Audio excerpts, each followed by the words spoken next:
Bonjour tout le monde. Aujourd'hui, on s'intéresse à Cro-Blanc de Jack London.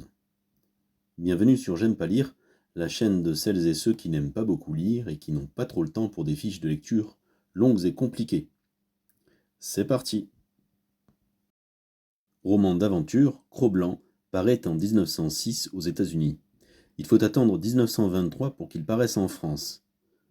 Il sera adapté une douzaine de fois au cinéma. L'histoire se passe dans le Yukon, un territoire glacial et très peu peuplé du nord du Canada. Bill et Henry, deux conducteurs de traîneau, voient les chiens de leur attelage disparaître les uns après les autres, tués par des loups. À la tête de la meute de loups se trouve Kitché.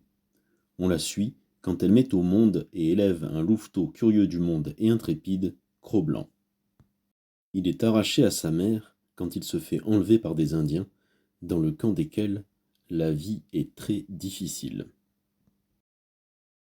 Il est rejeté par les chiens du camp et doit très vite s'endurcir. Il retrouve sa mère, mais celle-ci ne le reconnaît pas et le rejette violemment. Il est ensuite revendu à un homme dur et sanguinaire qui organise des combats d'animaux. Il doit se battre contre des chiens et est sauvé in extremis lors d'un combat à l'issue incertaine par un homme bien intentionné, Weedon Scott.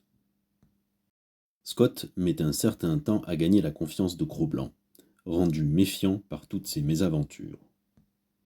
Né en Californie, bien traité au sein de la famille, il coule des jours heureux auprès de Collie, la chienne des Scott. Jack London est un écrivain aventurier.